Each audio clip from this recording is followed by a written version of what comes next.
Hello, Skipper Brian, reporting to you from the darkness. It's nighttime, the rumors are true, the sun has fallen out of the sky, just like that. You know how the sun falls out of the sky? Originally, the sun never set.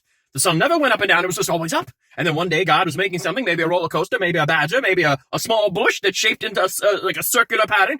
And God was creating, and he stood up too fast, and he hit his head on the sun, and it burned his hair. That's right. That day was the day that the haircut where you're bald all the way up the middle, up to the back, but hair over here and hair over here, that was the day that was invented. But we're not here for haircuts, we're not here for the sun, we're not here for the moon. We're here for adventure. We're here for another amazing, miraculous, wonder of wonders episode of Skipper Brian's radio transmissions for your face. This is my face, that is yours. Yes, welcome. Of course, we are joined by my producer, my cohort, my good friend, Pascal. Skipper Brian, how many times have I told you I don't need to be on the camera? I'm not wearing any clothes. Yes, welcome to another tremendous episode of your least favorite program. Now, lots of things are afoot. Some things are a knuckle. Some things are a ham hock.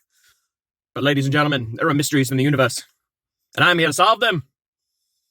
People from all walks of life, from over there, from underneath, from the inside of a parachute, they have questions, mysteries.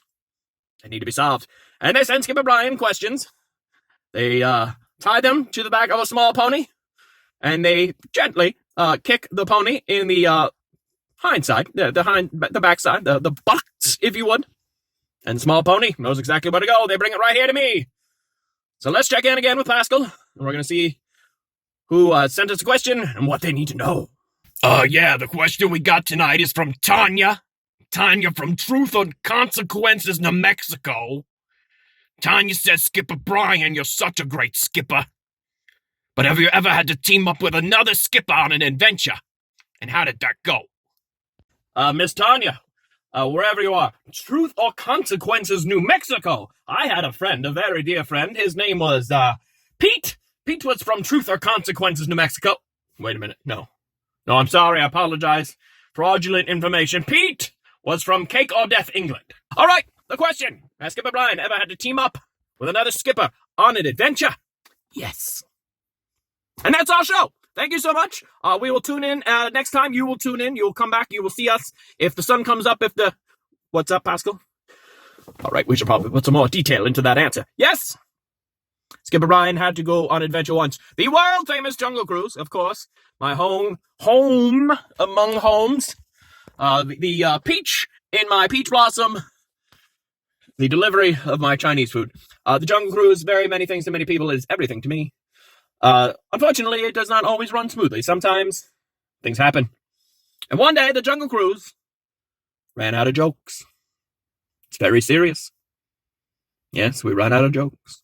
Can't run a Jungle Cruise without jokes. They said, my friends, even the enemies, we need jokes. We went to the supermarket, there's no jokes. We went to the Amazon River, a prime location to get jokes, nothing. We went to the hen house, nothing.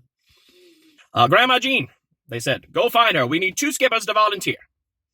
Now, the first skipper they chose was Skipper Miriam.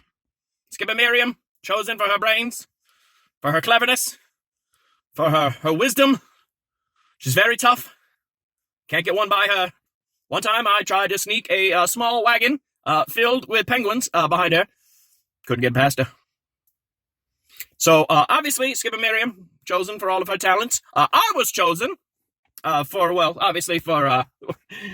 wanted me out of the boathouse. So the 2 of us went upriver, downriver, left river, over there. We went to see Grandma Jean.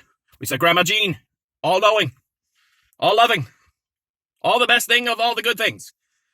We ran out of jokes. We need your help. We were surprised to learn Grandma Jean said, I do not know any jokes, but I do know that life is what you make of it. So you have it in you. You make your jokes. Now, I was very confused. Skipper Miriam tried to explain it to me many ways from Sunday, and also on Thursday. I was free that day. She tried to explain it to me, and I nodded. I smiled. Of course, I understood. And then I learned the secret. But when we were coming back from this adventure, I ran into my gorilla friend. My gorilla friend's name, Evan the gorilla. And Evan said, hey, you want a banana? Of course I want a banana. What a silly question that was. So I took a banana from Gorilla Evan, and I enjoyed the banana, and I did a foolish thing. I dropped the banana peel on the ground. Yes, I did. I was littering. It wasn't on purpose, of course. And wouldn't you know, Evan the gorilla slipped on the banana peel, and it was the funniest thing I've ever seen in all of my days. And I've lived all of my days. Yeah, every one of them. It was so funny. Life is what you make of it, my friends, and I made a joke. I'm the one who invented people slipping on banana peels, gorillas slipping on banana peels. Yes, it is hysterical, and life is what you make of it. Jokes are what you make of it. I hope you find them appealing. You're an embarrassment. And that is our show, my friends. We've survived another round. We've learned many things. We learned about haircuts. We learned about the sun. We learned about the moon. I learned that it's very hot in this car when you don't have the air conditioning running. I've learned that my small chameleon friend has an attitude problem. But we've learned the secret of life. Life is what you make of it. And if you need advice, go see Grandma Jean. She's out there. She'll take care of you. She'll take care of anyone. She took in this lonely skipper who had nothing going for him. She loves me like her own. Go find your own Grandma Jean. Or you can borrow ours. Low monthly rates. Join us again next week when we search for the mischievous snowman. Find out if he was naughty or ice. Send your questions. Send the ponies. Tape the message right on the back there. Maybe wrap it around with a rope. And gently push them in the direction of me. I, too, will answer your questions with nothing but the truth. Or things I make up.